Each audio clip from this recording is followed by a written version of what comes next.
Hello everyone, आपके अपने YouTube channel राजभाषा हिंदी मंत्रा पर आप सभी का बहुत बहुत स्वागत है। आशा करती हूँ आप सभी बहुत अच्छे होंगे, खुश होंगे, अच्छे से पढ़ाई कर रहे होंगे।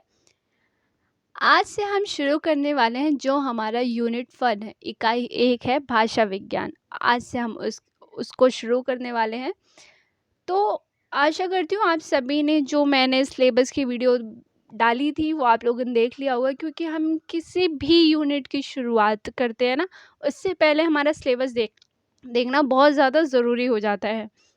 तो आशा करती हूँ आप सभी ने सिलेबस देख रखी होगी। अगर नहीं देखा होगा तो भी मैं डिस्क्रिप्शन बॉक्स में लिंक डाल दूँगी, तो आप वहाँ से देख सकते हैं। जो सबसे पहले किसी भी साहित्य इतिहास को पढ़ने से पहले उसकी भाषा पढ़ना बहुत ज़्यादा ज़रूरी होता है। क्यों? ताकि उससे हमारी समझ विकसित हो कि भाषा की पृष्ठभूमि क्या थी, कौन से कवि को हमें क्यों पढ़ना है, उसकी बोली किस तरह से बदली है, किस तरह से आगे परिवर्तित होती गई है। क्योंकि सभी को पता है कि जो भाषा होती है वो परिवर्तनशील होती है, राइट? तो वो कभी भी सेम नहीं रहती है, वो अपना रूप बदलती रहती है। तो आज हम उसी को पढ़ेंगे कि हमारी जैसे कि शौर सैनी या अपभ्रंश, ये सभी जो है कैसे आगे बढ़ी हैं, किस तरह से आई हैं, इनका विकास क्रम क्या था। तो सबसे पहले हम पढ़ेंगे हिंदी भाषा और उसका विकास, जो हमारा है यूनिट 1। तो सबसे पहले यहाँ से हम थोड़ी सी कुछ परिभाषाएं देख लेते हैं कि भाषा क्या होती है। क्योंकि हमारे एग्ज़ाम में कुछ परिभाषाएं दे दी जाती हैं, पूछ लिया जाता है कि कौन से विद्वान की परिभाषा है। तो मैं यही कहूँगी कि आप ये जो मैं परिभाषा मैंने ज़्यादा नहीं रखी, इम्पोर्टेंट वाली रखी है, तो आप इसको एज इट इज़ याद कर लें। सबसे पहले पतंजलि जी ये कहते हैं, वक्तावाची वर्णा एषा त इमे व्यक्तवाचः, अर्थात जो वाणी वर्णों में व्यक्त हो उसे भाषा कहते हैं। जो वाणी वर्णों में व्यक्त होती है उसको भाषा कहते हैं। कामता प्रसाद गुरु जी कहते हैं, भाषा वह साधन है जिसके द्वारा मनुष्य अपने विचार दूसरों पर भली भांति प्रकट कर सकता है और दूसरों विचार आप स्पष्टता समझ सकता है। तो आशा करती हूँ हाँ, ये बहुत ही आसान भाषा में लिखी है, तो आप लोगों को समझ आ ही रही होगी कि भाषा वो होती है जिससे मनुष्य अपने विचारों का आदान प्रदान करता है। ठीक है? अगर भाषा नहीं होगी तो हम किसी की बात को किस तरह से समझेंगे, अपनी बात किस तरह से प्रकट करेंगे। तो यही कामता प्रसाद गुरु जी का मत है। श्याम सुंदर दास जी कहते हैं, मनुष्य और मनुष्य के बीच वस्तुओं के विषय में अपनी इच्छा और मति का आदान प्रदान करने के लिए अपने व्यक्त ध्वनि का संकेतों का जो व्यवहार होता है उसे भाषा कहते हैं। सेम ही है, दोनों का अर्थ सेम ही है, बस शब्दावलियाँ अलग हैं। तो आप एक बार इसको ध्यान से देख लीजिएगा। हम आगे बढ़ते हैं। अब हमारे एग्जाम में जो आता है वो आती है भाषा की प्रवृत्तियाँ पूछ ली जाती हैं। भाषा सामाजिक संपत्ति है, जाहिर सी बात है। ऐसा तो ये कोई प्राइवेट प्रॉपर्टी तो होती नहीं है भाषा की कि नहीं बस हमारी है, हम ही यूज़ कर सकते हैं, ऐसा तो कुछ भी नहीं होता। तो भाषा क्या होती है? एक हम सामाजिक संपत्ति होती है। भाषा सतत प्रवहमान सहज और नैसर्गिक होता है। भाषा अर्जित संपत्ति है। भाषा परिवर्तनशील है। भाषा भाव संप्रेषण का माध्यम है। भाषा परंपरागत वस्तु है। प्रत्येक भाषा की संरचना पृथक होती है। यह आपसे पूछ सकता है भाषा की प्रवृत्तियां में कि कौन कौन सी भाषा की प्रवृत्तियां हैं, सही है। इस तरह से जो क्वेश्चंस आते हैं ना, वहाँ आपसे ये पूछ सकता है। तो अब जो हम बढ़ते हैं आगे कि हमारी जो भाषाएं हैं वो किस तरह से बटी हुई हैं। ठीक है? तो इसमें सबसे पहले हम जो पढ़ते हैं वो है पूरे विश्व को भाषाई भौगोलिक क्षेत्र के आधार पर, कौन से क्षेत्र पे? भौगोलिक क्षेत्र के आधार पर 4 भागों में विभाजित किया गया है। ये हमारे यहाँ से क्वेश्चन पूछा जा सकता है कि भौगोलिक क्षेत्र पर भाषा को कितने भागों में विभाजित किया गया है। तो जो सबसे पहले हमारा आता है वो है यूरेशिया, जिस यूरोप और एशिया से मिलके है ये। तो पहला जो हमारा भौगोलिक क्षेत्र है वो कौन सा है? यूरेशिया। दूसरा है अफ्रीका भूखंड, तीसरा है प्रशांत महासागरीय भूखंड और चौथा है हमारा अमेरिका भूखंड। इसको मैं आपको मैप के थ्रू समझाने की कोशिश करती हूँ, क्योंकि हम सिर्फ रट लेते हैं ना, तो वो चीज़ें क्या होती है, हमारे दिमाग से निकल जाती हैं। अगर हम किसी चीज़ को या कोई भी ऐसा टॉपिक है जो हमें याद नहीं हो रहा है, उसको हम थोड़ा समझ करके अगर करें, तो वो हमारे माइंड में ज़्यादा दिन तक रहती है ना? सो आगे जो मैं आपको इसको मैं मैप के थ्रू समझाने की कोशिश करूँगी। देखिए, ये हमारा जो मैप है, वर्ल्ड मैप है, जो हमारा सबसे पहला भौगोलिक क्षेत्र में जो बाँटा था, वो कौन-सा था? सबसे पहला था जो हमारा, वो है यूरेशिया, राइट? तो यूरेशिया हमारा कहाँ से आएगा? ये वाला पूरा हिस्सा। याद रखिए, ये भारत इसी के अंदर ही आएगा, यूरेशिया के अंदर ही भारत आएगा, ठीक है? तो फर्स्ट हमारा जो भौगोलिक क्षेत्र हो जाता है, वो यूरेशिया हो जाता है। सेकंड हो जाता है हमारा, वो क्या होता है? अफ्रीका भूखंड। ये वाला हिस्सा होता है अफ्रीका भूखंड। जो तीसरा भौगोलिक क्षेत्र है, वो है प्रशांत महासागरीय भूखंड। तो प्रशांत महासागरीय ये वाला हिस्सा, ऑस्ट्रेलिया, इसके अंदर जो छोटे-छोटे देश हैं, वो सारे इसके अंदर ही आ जाएँगे।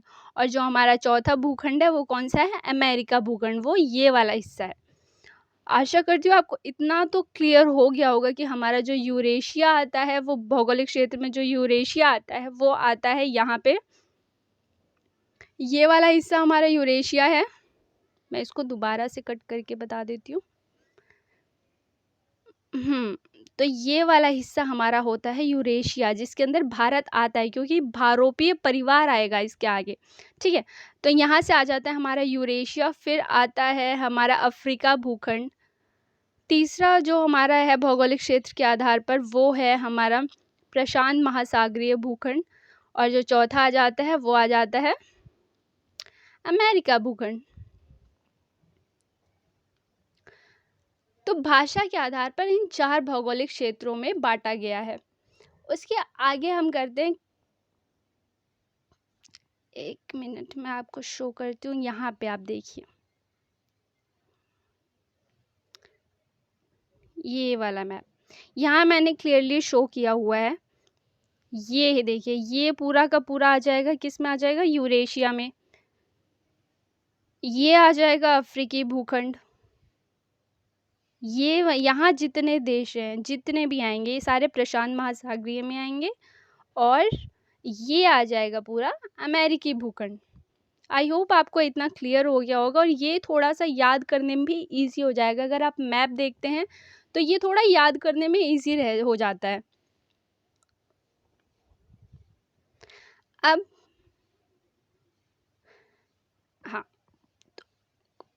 अब यूरेशिया के अंदर कितने भाषा, देखिए, भौगोलिक क्षेत्र के आधार पर जो भाषा को बाँटा गया है, वो 4 आधार पे 4 वर्गों में बाँटा गया है।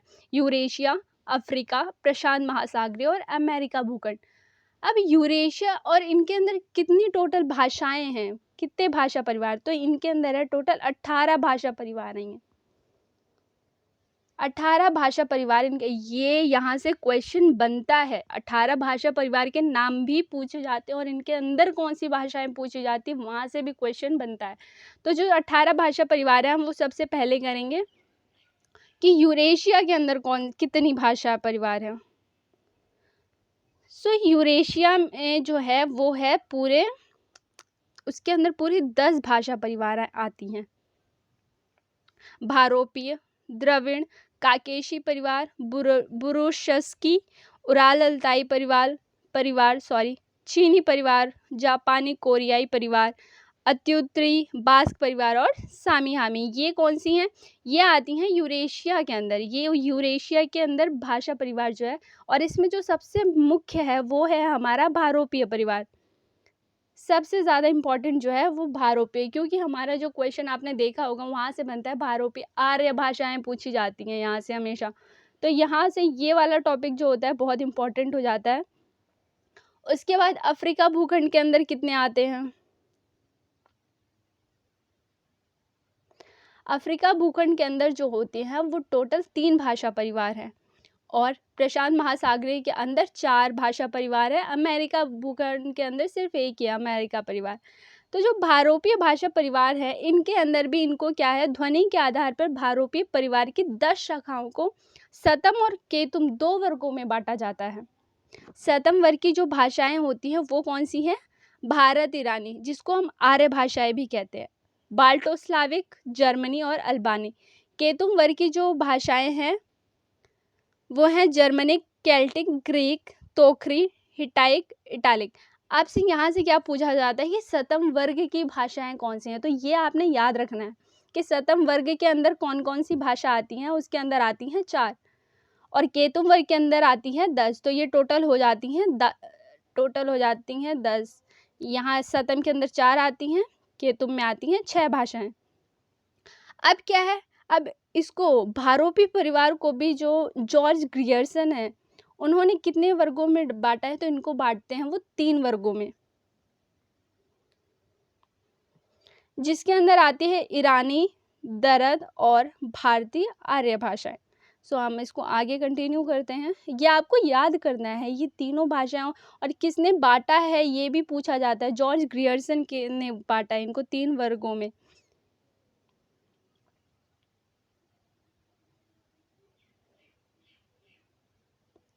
हमारा जो भारोपीय परिवार है उसके अंदर क्या है, सबसे पहला जो आता है, सॉरी, जो यूरेशिया है उसके अंतर्गत जो 10 भाषा परिवार आते हैं, भारोपीय, द्रविड़ हो गया, काकेशी, बुरुशस्की, जैसे मैंने यहाँ पे आपको बताया, ये जो 10 परिवार हैं। अब इसको हम एक एक करके समझेंगे क्योंकि इसके अंदर जो भाषाएं हैं ना वो हमारे एग्जाम्स में आती हैं। सबसे पहले जो हम शुरू करते हैं वो होता है हमारा द्रविड़ परिवार।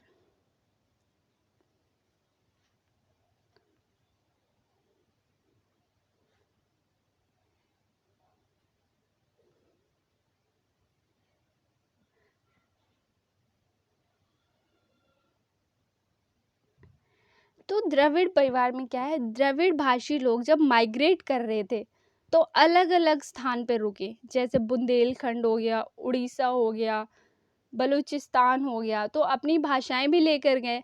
तो द्रविड़ से निकलने वाली जो मुख्य भाषाएं होती हैं वो पूछी जाती हैं।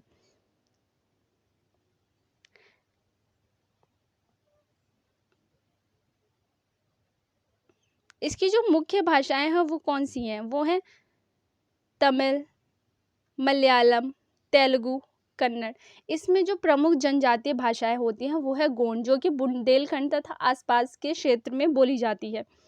और जो है दूसरा जो है वो है ओराव, जो बिहार, उड़ीसा, मध्य प्रदेश में है। ब्राहुई है जो कि बलूचिस्तान में है। ठीक है, तो यहाँ से ये क्वेश्चन आता है, जो सबसे इम्पोर्टेंट है इसमें ये है कि गोंड, गोंड कौन सी कहाँ की जनजातीय भाषा है, तो वो आपको लगाना है द्रविड़ में। कौन सी भाषा है, कहाँ की, कौन से क्षेत्र की, तो वो आ जाएगा कौन से भाषा परिवार की है, सॉरी, तो वो आ जाएगा आपका द्रविड़ भाषा परिवार की। जो ये गोंड जो भाषा है वो द्रविड़ परिवार की है। ओराव भी इसका इम्पोर्टेंट है और ब्राहुई भी इम्पोर्टेंट है।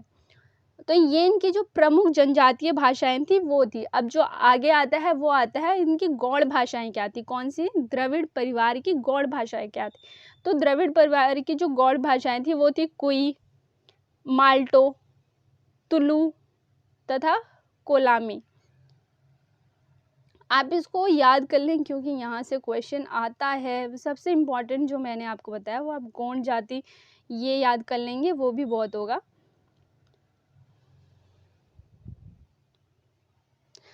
आगे क्या है, यह परिवार वाक्य तथा स्वर अनुरूपता की दृष्टि से यूराल अल्ताई से मिलता जुलता है।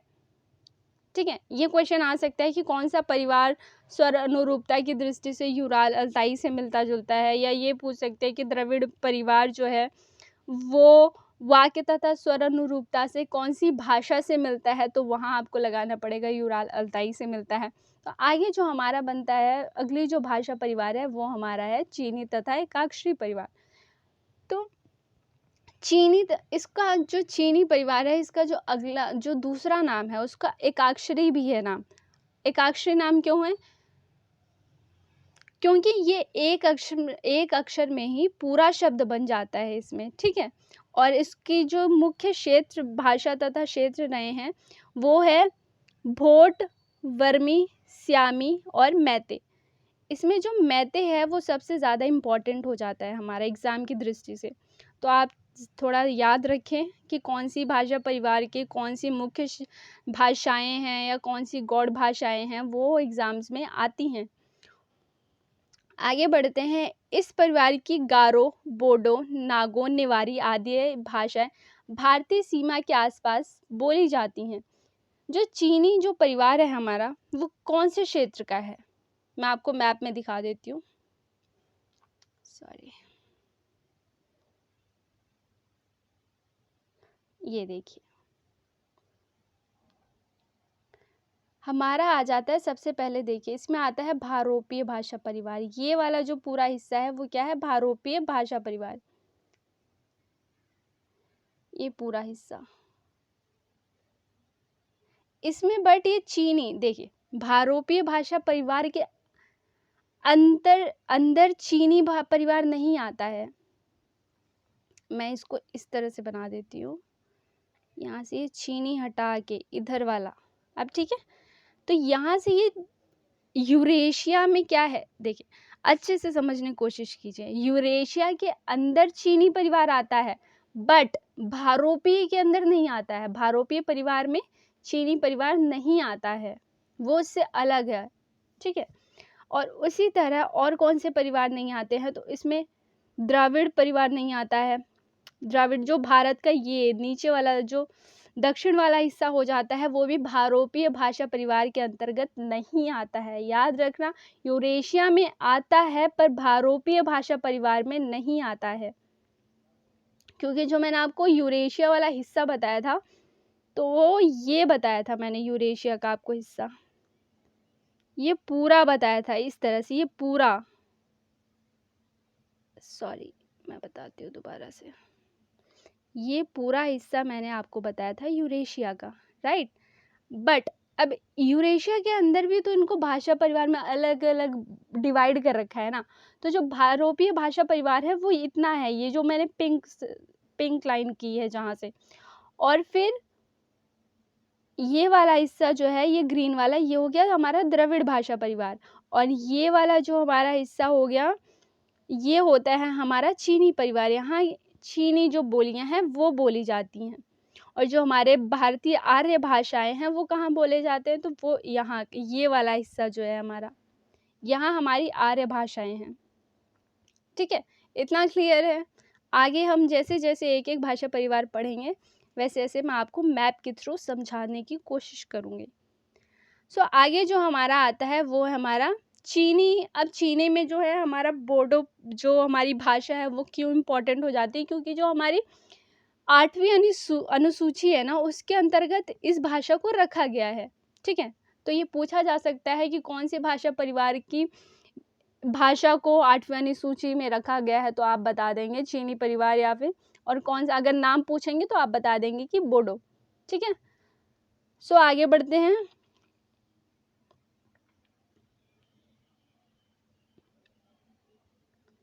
आगे जो आता है हमारा वो है मलय पॉलिनेशियन परिवार। अब मलय पॉलिनेशियन परिवार कौन से उसका भौगोलिक क्षेत्र का है, तो ये है प्रशांत महासागरीय भूखंड का है। ठीक है, ये हमारा आ जाता है प्रशांत महासागरीय भूखंड का। ये थोड़ा सा इम्पोर्टेंट था इसलिए मैंने इसको रख दिया है यहाँ पे। तो इस परिवार की जो जावा है, जावा भाषा, ये इम्पोर्टेंट हो जाती है और इसी को कवि भी कहते हैं। ठीक है, इसी भाषा को क्या कहते हैं, कवि कहते हैं। तो ये थोड़ा सा याद रख लेना। आगे है सुमात्रा, बाली आदि की भाषाओं में इसके संस्कृत शब्द बहुत ज़्यादा हैं। ये क्या है, संस्कृत का बहुत प्रभाव रहा है इस पे, इसलिए भी थोड़ा सा इम्पोर्टेंट। तो ये मलय पॉलिनेशियन परिवार जो कि भौगोलिक क्षेत्र कौन सा था इसका, तो इसका था प्रशांत महासागरीय भूखंड। याद रखना इसका भौगोलिक क्षेत्र है प्रशांत महासागरीय भूखंड। और इसमें दो चीज़ें इंपॉर्टेंट है, इसकी एक भाषा जो है वो है जावा, और दूसरी चीज़ क्या इंपॉर्टेंट है कि ये संस्कृत का इसमें बहुत प्रभाव रहा है, संस्कृत का बहुत प्रभाव था। ठीक है, तो दो तरह से क्वेश्चन बन सकता है। आगे बढ़ते हैं। आगे जो है वो है ऑस्ट्रो एशियाटिक परिवार। इसे आग्नेय परिवार भी कहा जाता है। तो यहाँ से भी क्वेश्चन आ सकता है कि कौन से परिवार को जो है वो आग्नेय परिवार कहा जा सकता है। ठीक है,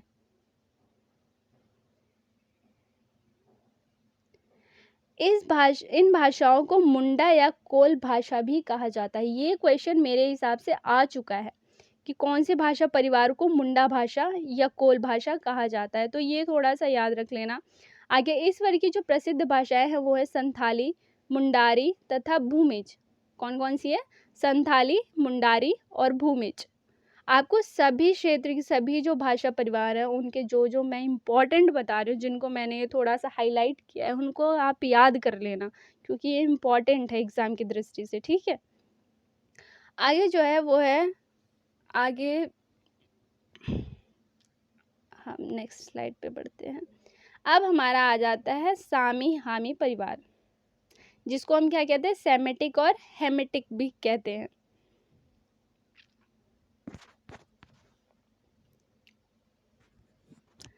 ये क्या है? यह परिवार उत्तरी अफ्रीका तथा आसपास के पश्चिमी एशिया में फैला है।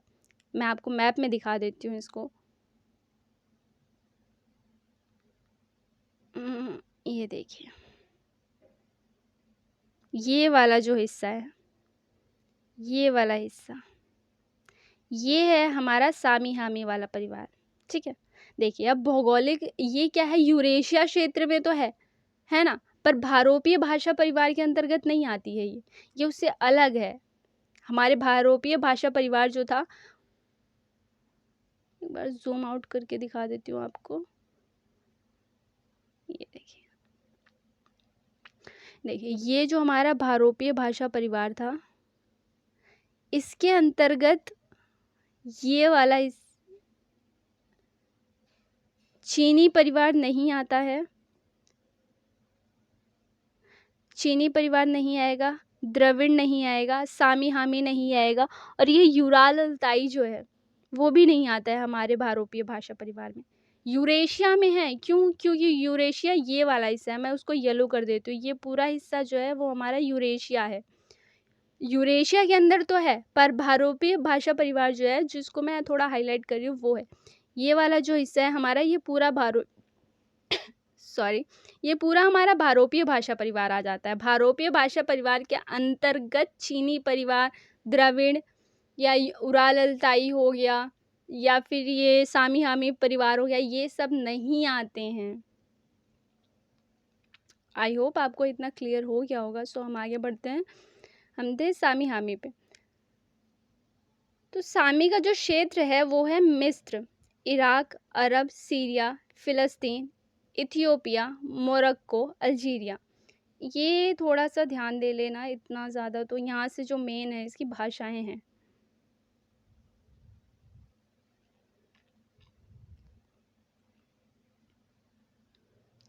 तो जो सामी की जो भाषा है वो क्या है? एक सबसे इम्पोर्टेंट जो है ये अरबी। आपने अगर PYQ सॉल्व किए होंगे तो आपने देखा होगा कि हमारा जब भी पूछा जाता है कि भारतीय आर्य भाषाओं में कौन सी हैं और कौन सी नहीं है, तो उसमें अरबी, फ़ारसी, उर्दू इनको रखा जाता है। तो जो सबसे ज़्यादा कन्फ्यूज़न होती है बच्चों को, वो होती है अरबी और तुर्की में। अरबी, तुर्की, फ़ारसी। ठीक है, तो अरबी कौन से भाषा परिवार की भाषा है? तो वो है सामी हामी।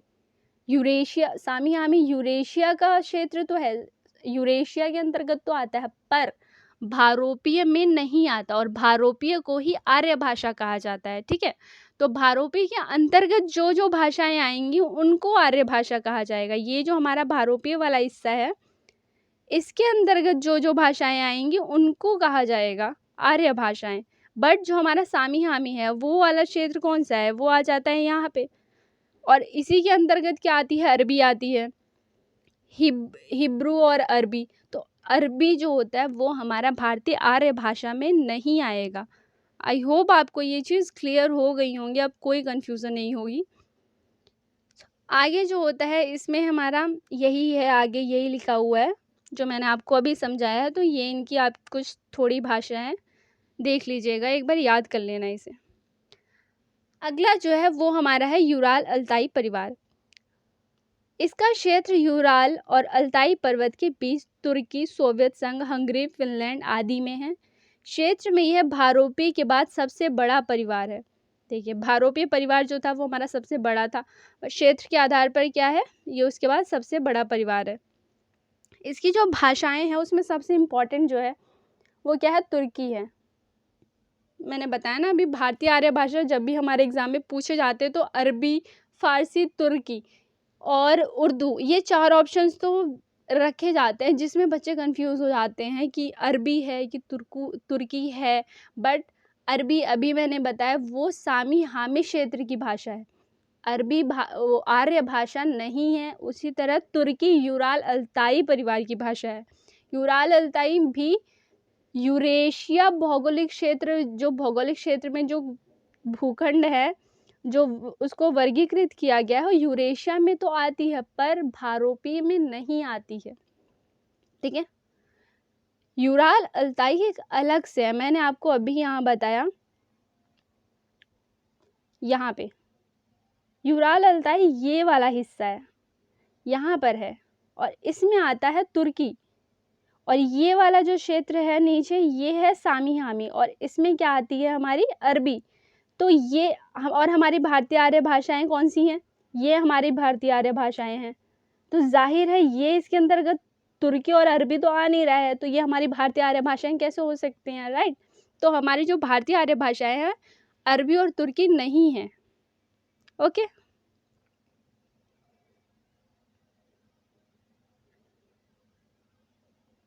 अगला है हमारा जापानी कोरियाई परिवार। इसमें से मुख्य क्या है, इम्पोर्टेंट जो हमारे एग्जाम की दृष्टि से है, इसकी मुख्य भाषा क्या है, जापानी तथा कोरियाई है। कोरियाई लिपि ब्राह्मी से विकसित है। ये चीज़, कोरियाई लिपि जो है वो कहाँ से, ब्राह्मी से विकसित है। चीनी के आधार पर जापानी की वर्णमाला बनाने में भारतीयों का हाथ रहा है।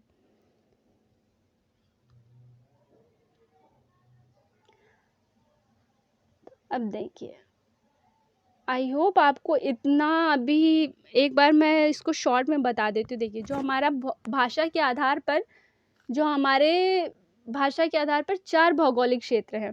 ठीक है, पहला है यूरेशिया, दूसरा है अफ्रीका, तीसरा है प्रशांत महासागरीय, और चौथा है अमेरिका भूखंड। उसके बाद मैंने आपको यहाँ मैप में बताया था कि ये वाला हमारा हिस्सा हो जाता है यूरेशिया का, ये वाला हो जाता है हमारा अफ्रीका भूखंड, ये हो जाता है प्रशांत महासागरीय, और ये वाला हिस्सा हो जाता है अमेरिका भूखंड।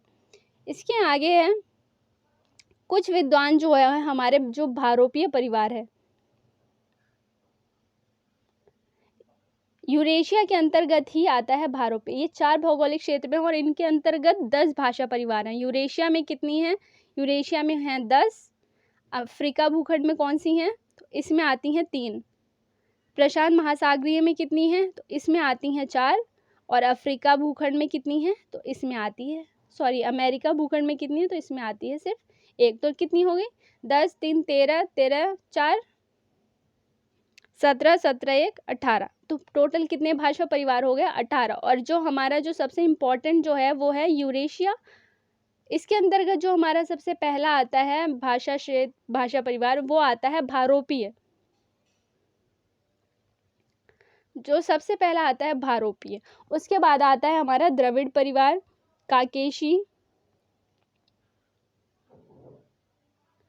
भारोपीय, द्रविड़, काकेशी, बुरुशस्की, उराल अल्ताई, चीनी, जापानी, अत्युत्तरी, बास्क और सामी हामी। सामी हामी से हमारी कौन सी भाषा निकलती है, तो जो हमारी सामी हामी से निकलती है वो निकलती है हमारी अरबी। ठीक है, और यूराल अल्ताई से कौन सी निकलती है, एक मिनट में इसे कट करके दोबारा एकदम साफ साफ लिख देती हूँ। सामी हामी से निकलती है अरबी। ठीक है, और उराल अल्ताई से कौन सी निकलती है, तो यहाँ से हमारी निकलती है तुर्की। और अरबी और तुर्की दोनों ही भारतीय आर्य भाषाएं नहीं हैं। ये हमारे यूरेशिया का क्षेत्र है पर भारोपीय का क्षेत्र नहीं है।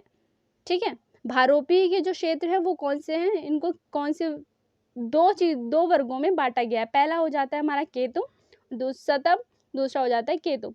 जो सतम वर्ग की भाषाएं हैं वो कौन सी हैं? तो है भारत, ईरानी और बाल्टो स्लाविक, जर्मनी, अल्बानी, ये हो गई 4।